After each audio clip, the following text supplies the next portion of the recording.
Thank you for watching or listening to this free podcast of the Young Turks. We want to make sure that you get some portion of the show every day, but if you want the full show, which is actually 5 segments, come become a member and support independent media as well. tytnetwork.com/join. Meanwhile, enjoy the free podcast. Welcome to the Young Turks on a powerful Tuesday. Not a power panel, just a random powerful Tuesday. It's Cenk Uygur, it's Kasparian. No, we don't have to drop it. Everything's gonna be okay. Okay, but it is in fact America. Okay, and I want to talk to you a little bit about America before we get started. Oh, okay. I'm a funny guy. I had a great lunch, okay. and when I enjoy things and I savor them, you know what I think in my head? And I'm no joke. I think America. Okay, like I had a banana cream pie and a hickory burger with cheese. I was like, oh my God, America. Okay, and so I want you guys to be as patriotic as I am, and I know that it sometimes is hard, especially this day and age, right? And America isn't anywhere near perfect. We've made 1,000 mistakes, 1,000,000 mistakes throughout, some pretty egregious ones. But the idea of America is a great one. So we should strive for that. And so that's why we got the flag in the background. Okay. Did you take MDMA like right before the show or something? No. I just wanted to let everyone know that I love America. Yeah. And I had a burger, it was delicious. No, I'm just keeping it real. That's what's happening, okay? More of this on Old School. tyt.com/join to become a member, get all those shows. I also want to be proud about one other flag that you should fly though. This is what triggered it for me other than the good lunch. The freak flag? Well, kind of. The Young Turks flag, okay? Where are the colors? Where are the colors, okay? First of all, you will start conversations, okay? People know the Young Turks and you'll have conversations, okay? I'm just keeping it real.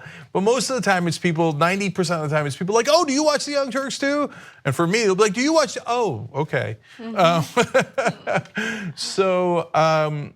But you guys are the Young Turks, so I want you to be proud of that. I mean, you've built home of progressives here. Every time any one of these candidates wins, you were at least partly responsible for that. Any show that you like on the network, you were responsible for that. So fly the colors. Shop tyt.com for shirts and all the other stuff. Okay, that was super random. I told you it'd be random. Yeah. We got a lot of amazing stories. But you reminded me of something I want to talk about on the post-game show. Pledge of Allegiance. I have controversial things to say. Controversy in the postgame show. Members get all the programming, including the postgame show, which is only for members. Yes. tyt.com/join to become one. All right, what's next? All right, we begin with a devastating story. A Florida woman alleges that medics refused to take her daughter to the hospital because the service would cost too much money, and unfortunately her daughter lost her life. Now, the woman who's making these allegations is Nicole Black, and there has been some investigation into this already, and it seems that there is some wrongdoing by these medics, and I'll give you the details on that. But first, let me give you the whole story. So Nicole Black alleges that her granddaughter gave her a call and said that she was worried about her mom. Her mom had become very sick. Her mom happens to be Black's daughter. So she lives nearby. She runs over to her daughter's home and finds that her daughter is extremely sick. She's bended over toward a toilet. Her lips are swollen. So she immediately calls 911. So since she lived a couple doors down, she immediately ran down to her daughter's.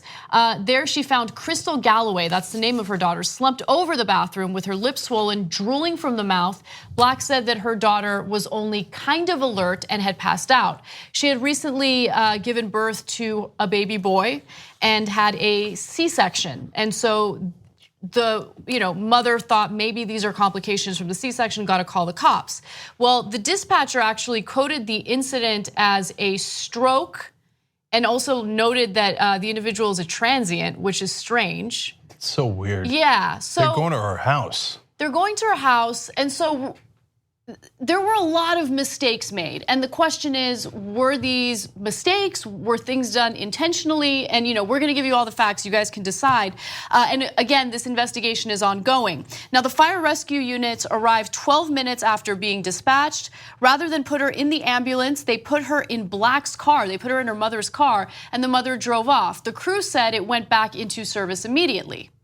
So the whole conversation, according to Nicole Black, as the EMS drivers put my child in my car, was what was best because we couldn't afford an ambulance. That's what she says the people who arrived told her. Yeah. Hey, don't worry, just take her in your car.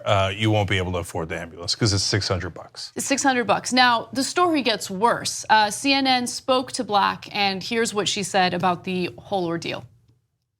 They didn't take any vitals. They didn't take any blood pressure. They didn't check her temperature. The whole conversation as the EMS drivers put my child in my car was what was best for us because we couldn't afford an ambulance. This is the woman's mom that you're hearing from, Nicole Black. She said she called 911 for her daughter, and that's the picture that you see here. Her daughter had just recently given birth via C-section. Well, Galloway was hospitalized, but fell into a coma and eventually passed away.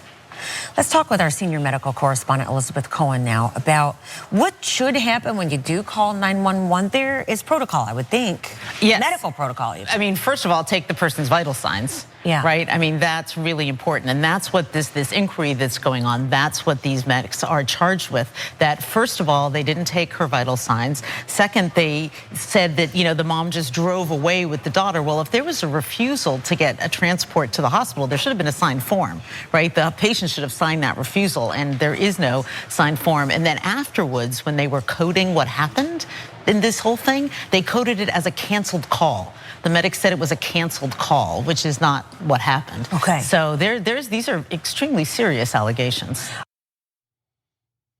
So as I was first reading the story, and CNN broke it originally, and it didn't say in the headline that she had died or had gone into a coma. When I saw she went into a coma, it was like a gut punch in the middle of the story. And then it said she died, and I'm like, oh no, she died. Because at first I thought it was an outrageous story of making assumptions about this poor person and not getting them to the hospital in time. But it turns out they had to helicopter her out because as soon as they got her to the hospital and actually took her vitals, they're like, oh my God, you're in a lot of trouble. We got to get you out of here and get you to a place that can treat you. She goes into the coma and days later dies. So look, who's right, who's wrong? Because the medics say, oh no, they wanted to go in the car and we were trying to help them, etc. They claimed, let me be specific, because they had to help this woman down flights of stairs to get her into her mother's vehicle, right, into her car. And so they're alleging, no, we didn't take the vitals inside the home because the home was too small and too dark for us to do that. And then they claim that they tried to do it outside but couldn't because Nicole Black, the mother, rushed off to the hospital. No, but you guys helped the woman into the car. Yeah, no, there's a lot in their story that doesn't add up. First of all, you take the vitals right away. There's no such thing as a house too dark. And too small, yeah. And too small to take vitals? That's not a thing. I mean, you can take vitals anywhere. That's a preposterous thing to say. What if someone had passed out in a closet? I mean, hopefully you can move them out. But otherwise, you take the vitals because you got to go. You got to figure out what's wrong with them, right? That sounds incredibly made up. And then the idea that you call it, they said it was a canceled call. That's how they reported it later. Well, it was not a canceled call. So what's going on? Why are you saying things that aren't true? And then Hillsborough County Administrator Mike Merrill did a press conference, and he is very skeptical about the EMS version of the story. But look, even if you're in that camp of no, I think for whatever reason the family's lying, and even though their story seems to match up a lot better, I don't know why you're in that camp. But okay, even if you're in that camp, look at the society we live in. Where whether it's the EMS or it's the patients themselves, a woman was stuck under a train the other day and didn't want anybody to call an ambulance because she was afraid she was going to pay too much. Look at how brutal this system is.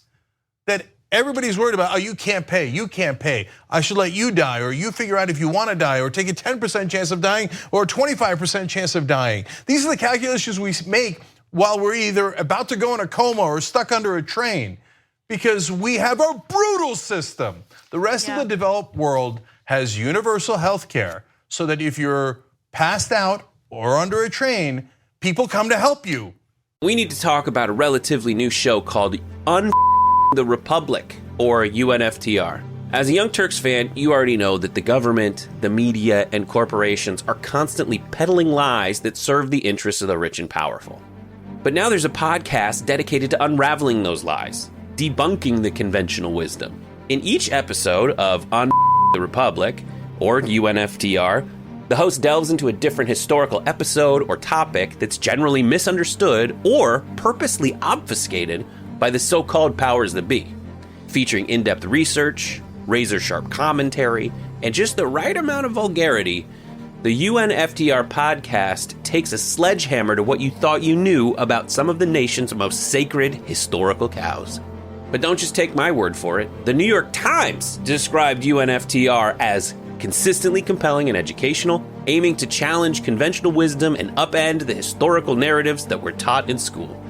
For as the great philosopher Yoda once put it, you must unlearn what you have learned. And that's true whether you're in Jedi training or you're uprooting and exposing all the propaganda and disinformation you've been fed over the course of your lifetime. So search for UNFTR in your podcast app today and get ready to get informed, angered, and entertained all at the same time.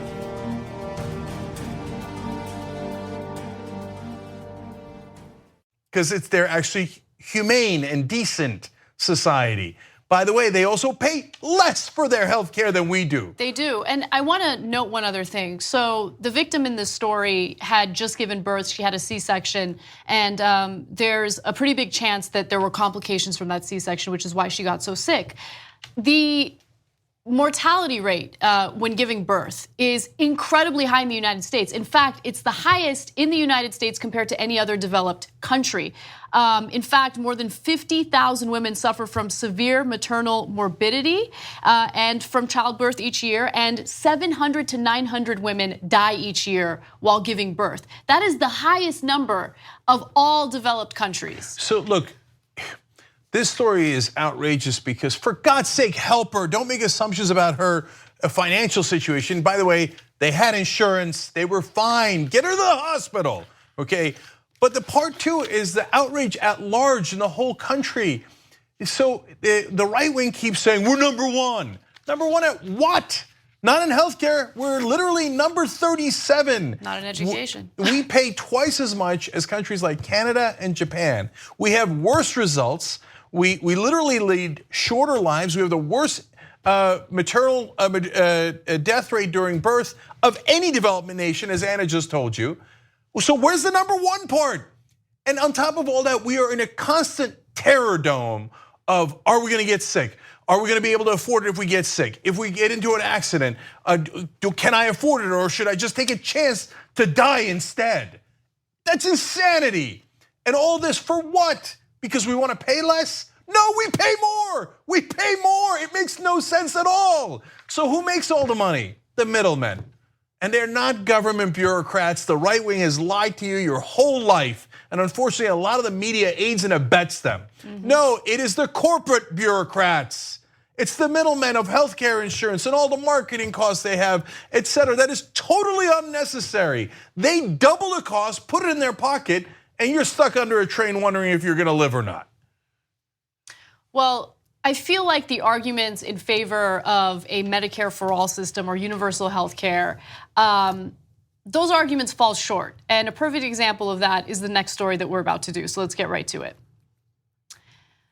A Koch-backed organization commissioned a study to try to prove that a Medicare for all system here in the United States, a proposal that Bernie Sanders has championed, would be a complete and utter disaster when it comes to our economy, and that it would just simply cost too much. The only problem is the findings of the study actually indicate that the United States would save a lot more money if we had a Medicare for all system.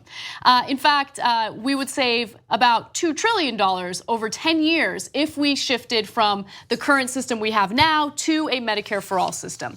So Bernie Sanders responded to this, and before I get into all the numbers and the specifics of the study, this will give you an idea of how complementary this is toward Bernie's proposal. Take a look. Let me thank the Koch brothers, of all people, for sponsoring a study that shows that Medicare for all would save the American people $2 trillion over a 10-year period. A Medicare for all healthcare system would save the average family significant sums of money. It will do that by substantially reducing the administrative costs now taking place as a result of the billing, bureaucracy, and insatiable greed within the insurance industry. Here is the bottom line. If every major country on earth can guarantee healthcare to all and achieve better healthcare outcomes while spending substantially less per capita than we do, please do not tell me that the United States of America cannot do the same. So I want to give context here. Every study that has looked at Medicare for all has shown that it saves money, doesn't cost money. So every time you see both bad actors and good willing people with good intent ask the question of, but is it practical? Understand that the question is completely wrong. It's like saying, well, you got a great steak, but it costs less. Is that practical? Yeah, by definition, it's practical. It costs less, right? It makes no sense. Yeah. And look, even Trevor Noah on The Daily Show. Why? Because the groupthink of New York and Washington is all progressive programs are not pragmatic or practical. They cost more money. When in reality, it's the tax cuts and the wars that cost trillions of dollars. So now there's different ranges for how much Medicare for all saves us for the entirety of healthcare in the country. One study has it at $17 trillion, okay? Now, the most common one is the one that's $2 trillion, the one that Bernie referenced. The one that the Koch brothers did, they're like, oh, Medicare for all. That looks out for average Americans and not billionaires? This costs so much money. And they meant to do great damage to it. They're like, do you know how much you have to raise in taxes? It costs $32.6 trillion. And then experts pointed out, the current system costs $33 trillion. This is over a decade. Both of them are over a decade. So you would actually, even under the Koch study, under the worst case scenario, we would still save $400 billion. Like, oh. At least $400 billion. That's kind of uncomfortable. Yes, I think the 2 trillion number is the one that most of the studies are landing on, right? So I think that's a fair one to use, but it ranges from 400 billion to 17 trillion. The savings, not the extra money. Right. What we save for a better system that covers all of us. Because look, this is the thing. I think the $2 trillion figure underestimates the savings as well.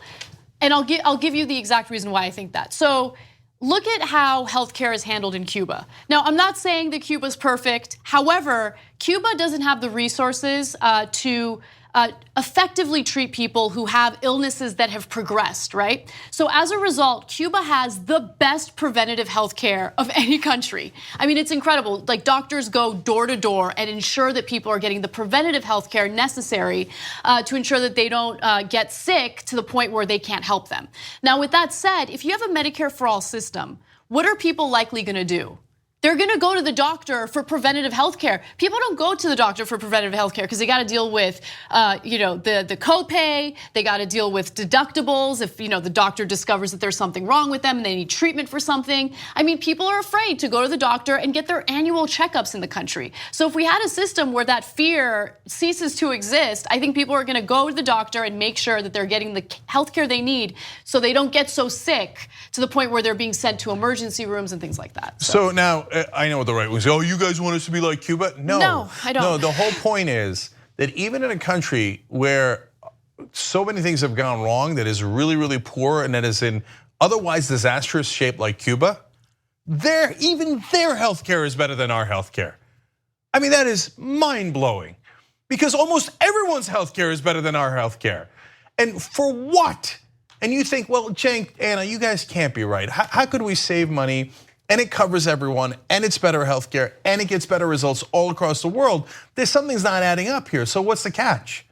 Well, the catch is our system is more corrupt than other systems. We allow for legalized bribery of our politicians. So what do all the healthcare companies do? Most of all insurance companies, because they would literally go out of business. So they spend tens of millions, overall up to billions of dollars when you combine the whole healthcare industry, just literally bribing politicians. Now it's legal in this country, and I know if you don't live in America, that seems amazing. No, you can't just give money to politicians. Yes, in our country, you can just give millions of dollars to politicians, and that's not called a bribe. That's called a campaign contribution or an independent expenditure. So they bribe all of our politicians to maintain their profit at our expense, sometimes at the expense of our lives. Yes, and that includes pharmaceutical drugs that cost way more here in the United States compared to other countries like Canada. And also, look, and people get on me when I mention this, but it's the truth. It's happening left and right. We all know it, right? The system that we currently have also leaves a lot of room for abuse. So to give you an example, a family member got an MRI and then we got billed because we didn't realize that this doctor wasn't in network for $12,000. $12,000 for an MRI? Come on, no, come on. It's total nonsense. It's highway robbery. Look, I'll give you the last example here. And this Medicare for All debate is settled. If you actually care about policy, you care about the average American, there is now no debate left. It costs less, it covers everyone. You know that 15.5% of the country is totally uncovered. If they get sick, they're screwed. They either die or they go bankrupt, or both. They die and their family goes bankrupt. It's madness. It's the terror dome we live in. Okay, now in terms of the example I was going to give you, the drug companies, which are the #1 donors to politicians in America, even more than the oil companies, more than the banks, they drive more corruption than everything else. They made Bush, Obama, and Trump, all of them, I'm not gonna do it, I'm not gonna do it, I'm not gonna let them get away with it. Obama even did an ad about it, so did Donald Trump. They get into office, they're like, oh right, you guys bribed me more than anyone else does. So just kidding. So what's the law that they all agreed to? The United States government cannot negotiate drug prices with drug companies. At TYT, we frequently talk about all the ways that big tech companies are taking control of our online lives, constantly monitoring us and storing and selling our data. But that doesn't mean we have to let them. It's possible to stay anonymous online and hide your data from the prying eyes of big tech. And one of the best ways is with ExpressVPN. ExpressVPN hides your IP address, making your active ID more difficult to trace and sell to advertisers. ExpressVPN also encrypts 100% of your network data to protect you from eavesdroppers and cyber criminals. And it's also easy to install. A single mouse click protects all your devices. But listen guys, this is important. ExpressVPN is rated #1 by CNET and Wired magazine. So take back control of your life online and secure your data with a top VPN solution available, ExpressVPN. And if you go to expressvpn.com/TYT, you can get 3 extra months for free with this exclusive link just for TYT fans. That's expressvpn.com/TYT. Check it out today. This is supposed to be capitalism? If you're a conservative, you should be disgusted by that. And you were so disgusted you voted for Trump because he said he was going to get rid of it. And guess what? He didn't, because just like everyone else, he's totally corrupt. And he said, the drug companies give money to Republicans? Then forget it, let them rob us blind. We're not even allowed to negotiate. You just charge us whatever the hell you like. That's why Americans pay so much more for their drugs than any other country, because they bribed our politicians. The corruption is record-breaking. End the corruption, and we'll actually have decent policy in the country. And Medicare for All is a no-brainer. And by the way, it also polls over 60%. So this is, look, my anger is bipartisan. The Republicans are 99.8% corrupt at the federal level. None of them serve you. If you're under that delusion, you're just not accurate. It's just not true. They're the party built on donor money, okay? Now, why is bipartisan? Yes, maybe 20% of Democrats are not hooked on the donor money. That sounds like a high number. Yeah, it does. Okay, now it's growing because of Justice Democrats and Bernie Sanders, et cetera. Now people are saying they're not gonna take corporate PAC money. So at least there's a little base within the Democratic Party that is not corrupt. So thank God, finally, after all these years. But overall, look at Obama. He did the same goddamn thing. They even killed a public option. They did the Heritage Foundation plan and put a pretty face on it and said, voila, we fixed your health care. No, you didn't. No, you didn't. And the Democrats play along with the same exact donors, and they've also agreed to this system where we all get crushed. I'm sick of it. And by the way, the Democratic Party fights to keep money in politics harder than the Republican Party does. I know that because I founded Wolfpack. At the state level, no one fights harder for the corruption than the Democratic Party does.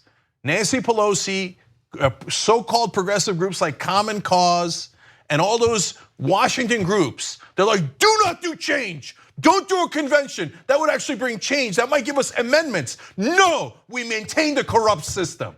That's what the Democratic establishment is. That's what the Republican establishment is.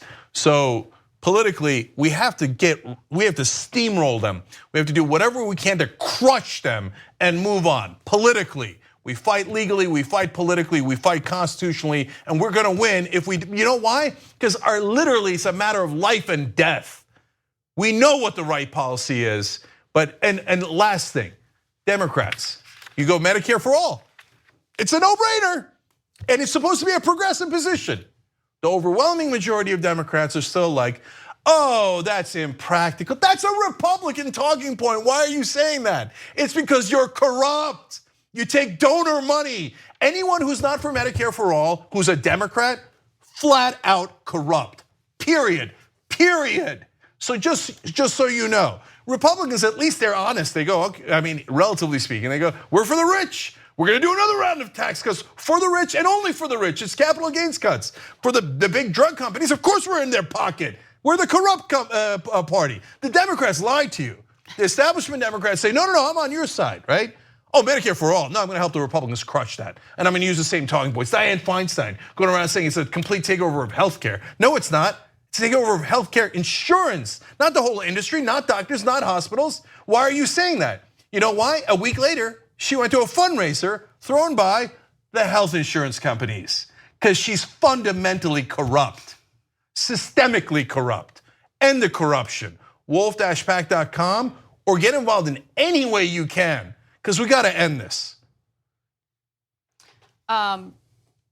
This is weird to follow that epic rant, which was awesome, but I just wanted to do a quick correction of myself because in the first story that we did in this segment, I misread something and said that the woman who was supposed to go to the doctor by the medics was listed as a transient. No, it was transient ischemic attack, which is essentially a stroke. So I didn't know that medical terminology. I apologize for that. We got to take a break. All right, when we come back, I do have very, very good news for you guys, which is that now an actual civil war has started within the Republican Party. Not the fake ones that MSNBC celebrates, that actually helps them. This one is actually going to hurt them. So I will explain when we come back.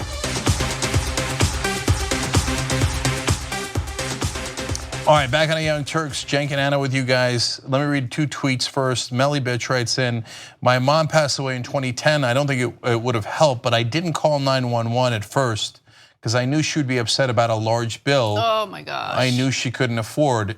It probably wouldn't have helped, but now I'll always wonder. And went on to say in another tweet, I'll fight to the death for Medicare for all because no one should feel the way that I do. My mom was my best friend and I still miss her every day.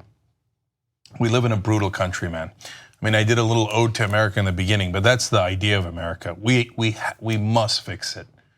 We must fix it, okay? So whatever it is, Justice Democrats, Wolfpack, get involved. I swear to God, we can make a difference. Look at what happened with Alexandria Ocasio-Cortez. And by the way, happy to announce she will be on the Power Panel on Friday. So she's gonna be here, she's gonna do the first hour with us. We can make change happen. We've done it together before, let's do it again, okay? By the way, another so-called progressive group, Emily's List, now put in $634,000 to defeat Brent Welder. Are you serious? Because he's too liberal for Kansas.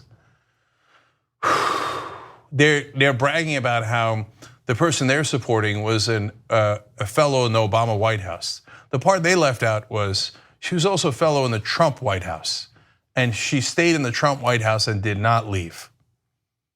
They're spending $634,000 to defeat a progressive in Kansas so that someone who served in the Trump White House can get that seat. Insane. By the way, they got a new website, winwithwelder.com. Go to winwithwelder.com, go to tytkansas.com, go to whatever you want, but make sure you help Brent win. If those fake progressives take that seat by just buying it like that, it'll drive me crazy. It's gonna be a crime if that happens. All right, anyway, look, I'll do a fun tweet for you guys. Six Ream Puppet says, I prefer countries that weren't captured by corporate insurance interests, and we all do. Go to the YouTube super chat. Chip Walter says, always take the ambulance. If you have no insurance money, it will trigger the hospital to seek to put you on Medicaid, which might help you, right? Julie Risto and Kamali Rose corrected us on the transient ischemic attack, but thank you guys. Anna did correct that in the last segment. Hugh Edwards says Jesus was homeless. True. Last two YouTube super chats here. Drew Wilson says, miss watching your show. It's tough being a progressive in the military. We actually have a lot of people who watch us in the military. Spread the word. Spread the word in the military too. You'd be surprised how many people agree with us, especially once they start watching the show. And then the last one is G Love says, Cenk and Anna hit. Did you know that Cuba has lung cancer vaccine? It's true. Look it up. And I agree with you too on Clinton and Obama. All right, well, thank you guys. We appreciate all that. All right, what's the next story, Anna? All right. The Koch brothers have made it abundantly clear that they will no longer support members of the GOP who they feel are not living up to the Koch brothers' expectations. Now, these are Republicans. They have been supportive of the very tax cuts that the Koch brothers and their supporters have been calling for. But apparently there are other issues that these donors are looking for these Republicans to take care of, including tariffs. They hate the fact that Donald Trump has engaged in this trade war. So as a result, during their Colorado Springs get-together, which they do every year, here's what they had to say. They're saying that Representative Kevin Cramer from North Dakota doesn't do enough to further the Koch's policy issues to warrant their help. Okay, so to give you some more details on that, apparently this network is also currently not supporting Senate candidates in two other key states, Indiana and Nevada. I'll get to them in just a second. But this has led to a feud between Donald Trump and the Koch brothers. Now, Trump has handled it the way he handles every other feud. He's gone after them on Twitter. But it's really fascinating because remember, I mean, corporations got a gigantic tax cut under Trump. Republicans in Congress overwhelmingly supported it, voted for it, but it's still not enough for the Koch brothers. It's still not enough for these donors. They want more. So there's a lot of different parts of this story and angles. Who's right, Koch brothers or Donald Trump? Oh boy, right? Number two, this is a fight within the Republican Party. Usually the kind of thing that MSNBC celebrates and is irrelevant, but this one is not irrelevant. This one is very, very relevant, and it has potentially really positive ramifications. But the things that have been said are significant. Donald Trump called them a joke. Do you have those quotes? I do. So let's go to graphic 22. Here are the two tweets in reference to the Koch brothers. The globalist Koch brothers, who have become a total joke in real Republican circles, are against strong borders and powerful trade. I never sought their support because I don't need their money or bad ideas. They love my tax and regulation cuts, judicial picks, and more. And he also says, I made them richer, which is true. Their network is highly overrated. I have beaten them at every turn. They want to protect their companies outside the US from being taxed. I'm for America first and the American worker, a puppet for no one. Two nice guys with bad ideas, make America great again. So there's a lot to break down there because while I actually agree with Trump on the whole issue of sending their jobs abroad or not wanting to be taxed, offshore tax havens, like all of that stuff is true. And Koch brothers want to maintain those benefits. But Trump took advantage of that as well. Like Trump is lying to the American people when he pretends as if he's not also benefiting from that. Ivanka Trump, up until just recently, was benefiting from that by shipping jobs to other countries rather than manufacturing clothing for her line here in the United States. So first, let me do a breakdown of how different media handles this, right? Fox News looks at this, who's right, Trump or the Koch brothers? They say both, right? Because that's their bread and butter. Those are guys they've supported their whole lives, right? So CNN looks at it and goes, I can't tell. He said, she said. I'm not gonna tell. I can't tell, yeah. Right? MSNBC looks at it and says, Koch brothers. Morning Joe loves the Koch brothers, fawns over them. Joe and Mika go to Koch brothers get-togethers and retreats and come back. And all the establishment people on MSNBC say Donald Trump is wrong and the Koch brothers are wonderful Americans, okay? So I don't agree with any of that. So what's the TYT stance? First of all, they're both wrong. Okay, so that's no other network will tell you that. They pick sides or like CNN refuse to pick sides even though things are obvious, right?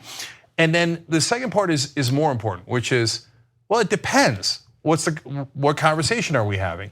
Why are we against Trump? Why are we against the Koch brothers? Based on substance. So the Koch brothers professionally bribe almost all the Republican Party.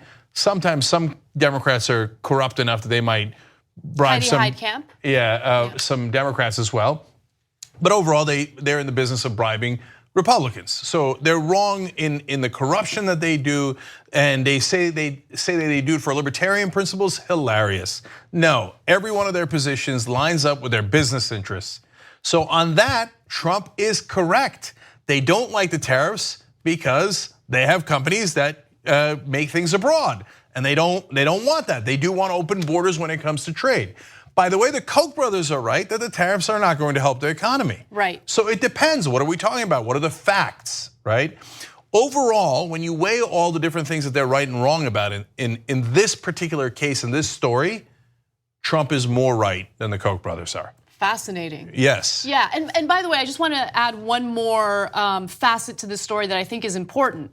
Look, the reason why Trump is, boastful about this on Twitter and doesn't seem to be afraid of the loss of donor money, especially when, the blue wave is coming in the midterms, I think is because the Republicans who refuse to speak out against the trade war understand that they have a political price to pay if they go against Trump. Because remember, Trump's base is still very loyal to them. Yeah. And so that's why they're choosing sides with Trump versus the Koch brothers. What's the point in bringing in Koch brother money or their campaign donations if voters are going to reject them for going after Trump? So look, I know what Trump is doing, and he's not really thinking it through because he's not bright enough, but it's in his nature, right? He's accumulating power in just one person, which is what fascists do. He doesn't like the distributed power of even the oligarchs like the Koch brothers having it. He says, no, I'm now in charge. It's like Bane in Batman when he puts the hand on the business executive and goes, so you think you're in charge, right? So, and that's what he's doing. So I don't like that he's doing that, but are the Koch brothers part and parcel of the corruption in America? Absolutely. He's totally right about that. But I did not get excited by that. Why? Because Trump flip-flops all the time. And remember when he said, oh, NRA, they can intimidate other people, but not me. I'm gonna get tough.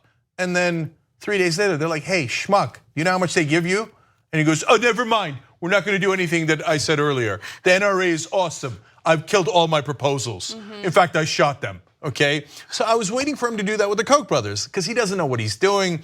He tries to do the alpha male thing, and then the Koch brothers are like, do you know who you work for? And I thought 2 days later he'll flip-flop because he's Trump, that's what he does. But then, this is a really interesting development that just happened. Steve Bannon came out and said that the Koch brothers are, quote, a total scam, a Ponzi scheme, and then, this is even more important, not just random insults. He said, no one ever knows who their donors are. Now that's true. It's not just the two Koch brothers. They bring some of the richest people in the country into their retreats at Palm Springs and other places. They do it a couple of times a year. And since a lot of it is dark money, we don't know who those incredibly rich people bribing our politicians are. So now, here comes the right wing going after them. Bannon says, we are going to find out who they are, referring to the donors. We're going to identify people who the Kochs back. Ooh. Okay, no, but that's real, man.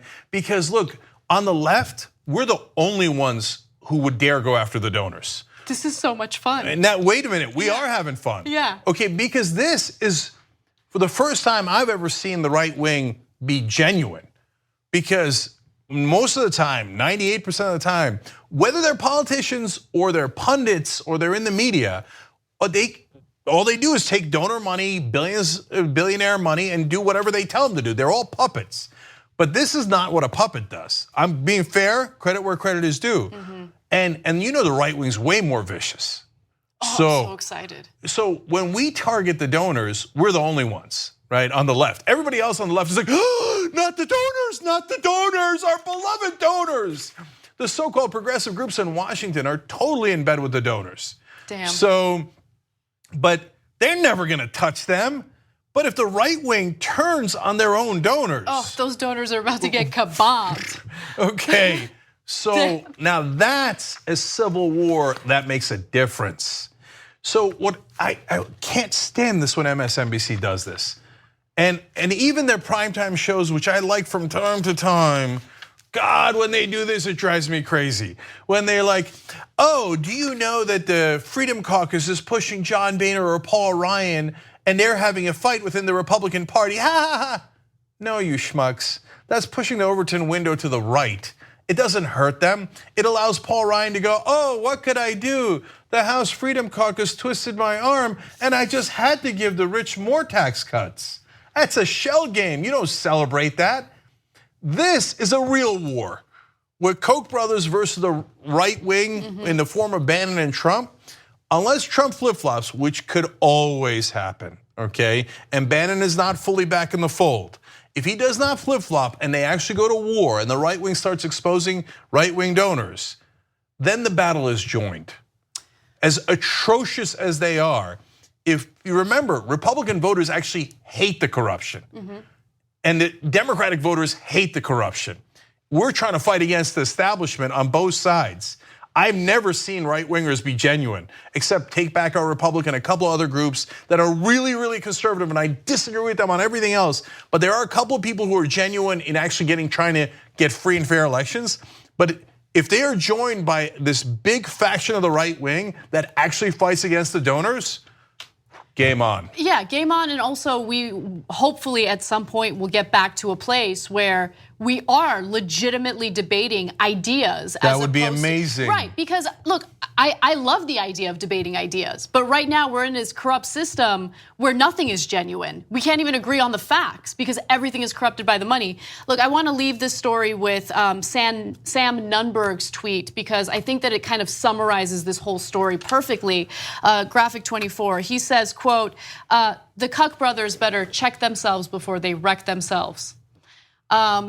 Wow, so Nunberg's off the sauce and back on Team Trump. Okay. I just thought that was a nice word of the use, nice use of the word cuck, and also check yourself before you wreck yourself. Well, it sounds like a cuckatastrophe is on its way, but one that might actually help the American people. Last thing for me is, look, the fake progressives, the establishment Democrats will look at this story and our coverage of it, and they will say, how dare you? How dare you agree with Steve Bannon on anything or Donald Trump on anything? You're supposed to oppose them no matter what. We live in the black and white world, and the resistance means that, I mean, unless they're helping the rich, then we agree. But other than that, right, and there are donors too, that's fine, we agree with that. But other than that, you're supposed to blanket disagree with them. No, it depends. And so in this case, if they are genuine, and that's a giant if, and Bannon and Trump go after some of the donors. Trump won't go after all the donors because they're his donors. But if Bannon is legitimate and there's a real right-wing faction fighting against the donor class, that is an excellent turn of events. All right, we got to take another break. When we come back, some foreign policy news for you, including what North Korea has been up to. You're right in the middle of this podcast. We got another great segment coming up for you. If you'd like the full show, which is actually 5 segments, go to tytnetwork.com/join. You become a member, you support the show, you support independent media, and you get the whole 2-hour show ad-free every day. Let's go do it now. All right, back on the Young Turks, Cenk and Anna with you. Danielle L. writes in on Twitter, AP has a headline, study, Medicare for All projected to cost $32.6 trillion. They say it's from a, quote, university-based libertarian policy center. But you have to read past the headline to get that. Are their numbers wrong or just sloppy reporting? God, I'm so glad you tweeted this in. Okay, so that's exactly what's wrong with the mainstream media. Yep. And we are going to put the TYT Army on that immediately tonight, okay? So let me tell you about TYT Army in the context of this. What I want you guys to do is to help us find reporting that's wrong like this and then go address it, okay? So I'm gonna start doing Facebook Lives to tell you exactly what our projects are, and then you're also gonna get emails about it. The way that you get the emails is tyt.com/army, okay? So you join up by going to tyt.com/army. Now, why? Because look at how terrible, the Associated Press does not mean harm, and we're gonna be polite about it, okay? But look at how terrible and misleading that headline is. It tells you that it costs 32.6 trillion. What it doesn't tell you is it saves 33 trillion. Yeah, that's kind of a giant thing to leave out, that it actually saves money. Yep. It makes it seem like we're adding $32 trillion of costs that don't already exist. Look, I want you to be polite, but that's terrible reporting. That is, and then to take a Koch brothers group, yes, it's based out of a university, but to frame it as university-based libertarian policy center without telling you who's funding the study and for what reason, terrible reporting. Look, I want to be, and I don't think that I'm wrong or being conspiratorial when I say this. Look, the people who make it big in mainstream media, they're not like us, right? No. They're not like us. The hosts, the anchors that you see on CNN, MSNBC, all of the mainstream, they have millions and millions of dollars in contracts to do what they do. You think that Trevor Noah is immune from having the same issues with taxation that wealthy people do? He's wealthy. I'm sure he's a great guy, but at the end of the day, he doesn't want to be taxed more. No, I hear you, but you don't even have to go to bad intent. They're in groupthink. Everyone they know doesn't know and think, hey, well, doesn't healthcare cost money right now? Are we really adding 32? No, in Washington and New York, everybody goes, oh my God, goddamn Bernie Sanders. He's gonna add $32 trillion. He's gonna increase my taxes. Yep. Right? Yep. So, and it's not necessarily because they're bad people. It's the goddamn groupthink. That's why I want you guys to break through that groupthink. I want the Associated Press to issue a correction. Sorry, wrong title. Should have said it saves $2 trillion. And in this day and age, the headline matters just as much, if not more, than the body of the article. Because people look, just read the headline and they make their decisions based on that alone. And I'll read the story. I'm getting this from a tweet, obviously. But look, that is what I want you guys to do, because we can't do everything here. And we're not the Young Turks. You're the Young Turks, right? So I join the army and be part of the guys who find the bad articles, and then, because you guys can be the research team and then you could be the action team, etc. Together we can make a difference. So already there's been projects about the New York Times, CNN, etc. We can do this one too. Okay, so let me keep going though. There's too many things here. I just gotta say, I'll just do two from YouTube Super Chat. Moonsun for Life says, greetings from a proud TYT insider from Canada. You guys are awesome. Keep up the great work. Thank you, appreciate it. Asking you, it's okay to support us from Canada? Yes, yes.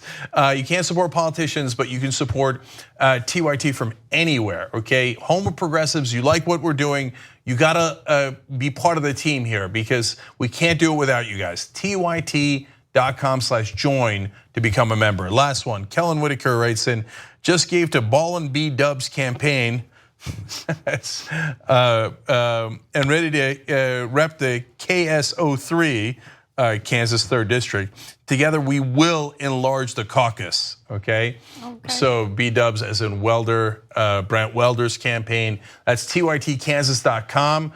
They're spending a ton of money to go get them. You can go and help them. And I want to give you one last website. Don't forget, we're in Kansas, we're also in Hawaii. The establishment is trying to destroy Kanyela Ng. And almost all of them, the Democrats in that race, are blue dogs or lobbyists. One is a lobbyist for the private prison industry. Come on. So in that case, we already raised enough money. But if you want to help more, great. But what we need is volunteers to call. If you make the calls into the district, you can win. That's the Ocasio-Cortez model. So AlisonHartson.com/now, okay? That's Alice's team that she took to Ocasio-Cortez. She's now taking to Kanyela Ng. That's the heart of the volunteers. AlisonHartson.com/now. Please get involved. All right, what's next, Anna? All right. US intelligence has discovered that North Korea is building new liquid fuel-powered intercontinental ballistic missiles. Now, the distinction, indicating that these are liquid fuel-powered is important, because if they are liquid fuel-powered, that means that the weapons need some lead time in order to be deployed. But it still indicates that North Korea is continuing on with developing weaponry that they were supposed to stop developing under this so-called agreement with Trump. Now, the satellite imagery gathered by U.S. intelligence agencies indicate that North Korea is building this new ballistic missiles at a factory just outside its capital, and that's according to reporting by the Washington Post. North Korea is also working on 1 and possibly 2 liquid-fueled ICBMs at its Sanumdong facility on the outskirts of Pyongyang. So this is now additional evidence indicating that they are continuing on with their programs, and we haven't really heard much from Trump on this.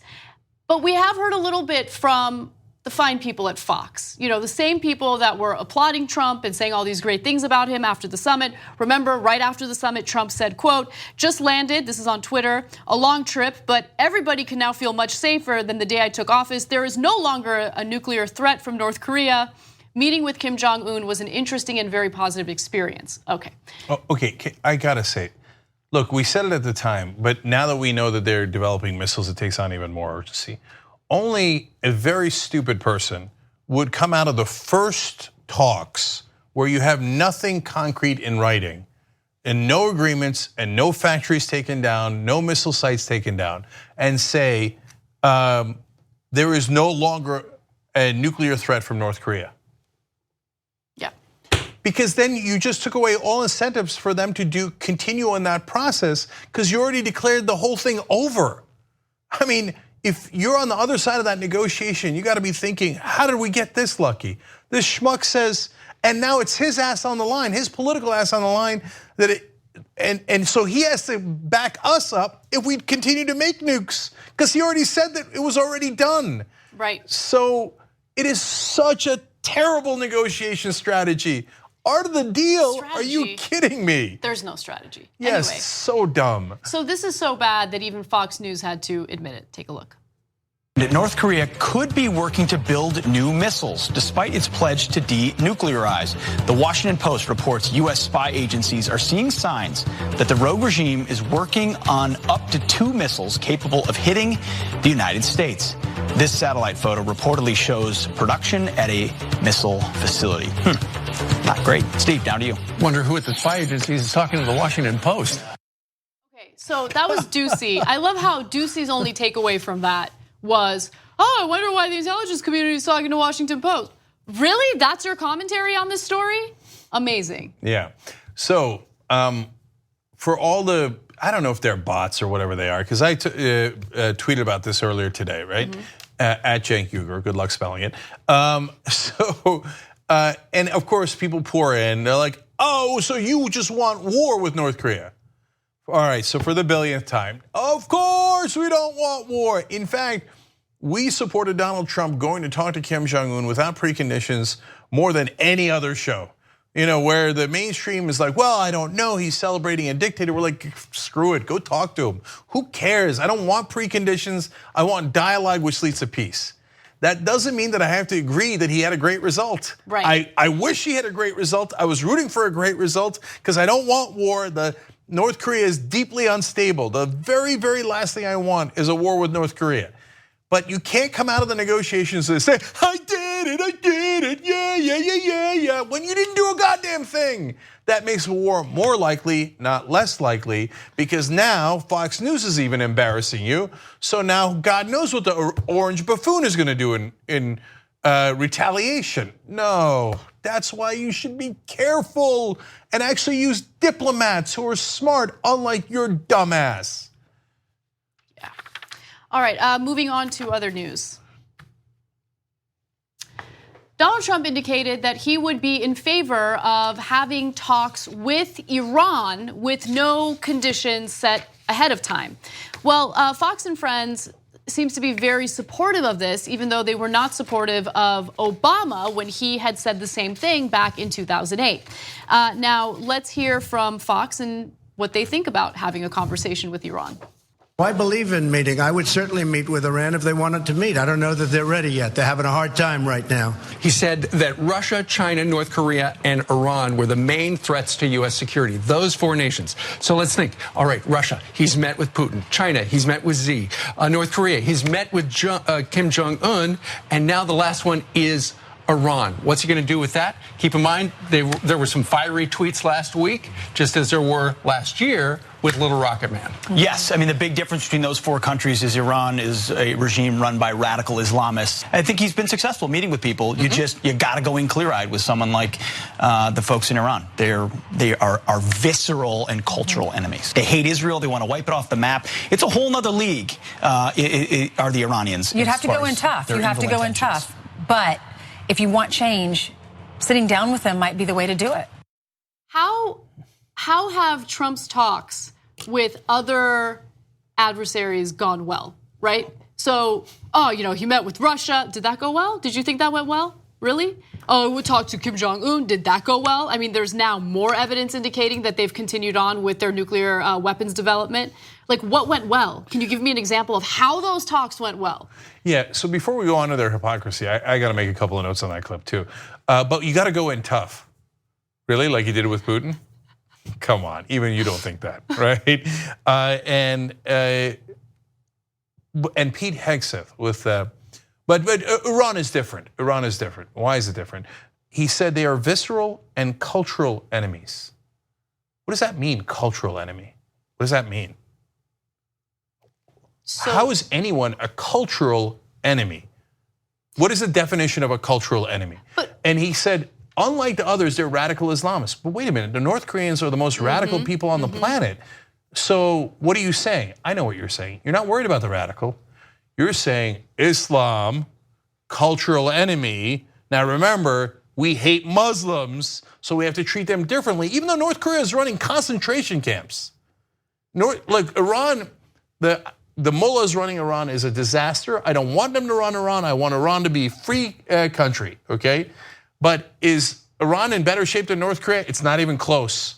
Iran is in way better shape than North Korea. North Korea is a terror state. I mean, they live in a state of terror. They also support terrorism across the world. So the only reason you would think that Iran is worse than North Korea is if you're a bigot like Pete Hegseth and say that they are a cultural enemy. No, flat out bigot. If he said it about Jews, he'd be run out of town, and he should be. He says it about Muslims, everybody moves out like, oh, it's no big deal. Yeah, of course. Well, of course we hate Muslims. But they're different. They're different. Really, Pete, how are they different? So, as you can tell, they're in favor of Trump having talks with Iran. And by the way, just to clarify, I would also be supportive of Trump having a dialogue with Iran rather than, going to war with them or, basically making the situation worse than it already is. Well, Fox just historically has not been in favor of American leaders, American politicians having open dialogue with the Iranians. So I'll give you an example, and this is video showing their take on it since the 1980s.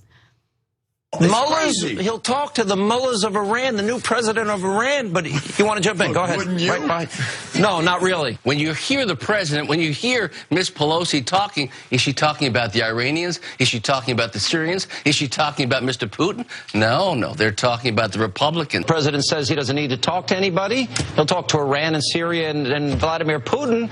President says, I'm going to negotiate with a murderous anti-Semite a group in Iran on a nuclear policy that they've waged throughout his entire presidency. They're on the brink of having a nuclear weapon in Iran, and says, well, he has sent out some nice Rosh Hashanah tweets after a history of anti-Semitism. The president's posture has been not even to talk to you guys. He has time for the mullahs, though, in Iran. And now this is... You did the math right, Sean. You did the math right. Well, their message is clear. The president and his fellow Democrats will not meet with Republicans to discuss and negotiate over the debt limit. But the president may take time to meet with Iran's president, which is a country, of course, we haven't had official relations with since the 80s. No, but I don't know how to talk to the right wing anymore because they don't use logic and they don't care about facts. So how do you convince them? You just saw the two videos. They're obvious hypocrites, gigantic glaring hypocrites. When Obama or Democrats say, let's talk to Iran, they say, oh yeah, it's time for the mullahs. Would you talk to them? No. When Trump says it, genius, you got to talk to the people, your enemies. I mean, he's talking to all of our enemies. That's what you got to do. That's what you got to do. You got to go talk to the mullahs. Yeah. Can you get any more hypocritical than that? On the other hand, we have been consistent all throughout. So should Obama have talked to the mullahs? Yes, because you don't negotiate with your friends, you negotiate with your enemies. When Dick Cheney said that he wouldn't even talk to the Iranians about a peace deal, I went ballistic. What a monstrous, stupid thing to do, because it's purposely meant to lead to more war, right? Obama came in and said, yes, I will talk to the Iranians, great. When Trump says he's gonna talk to the Iranians, great. That's what we want. We want dialogue. We want peace, not war. The more you talk, the more you do diplomacy. Normally, war is less likely. I mean, Trump is a serial bungler.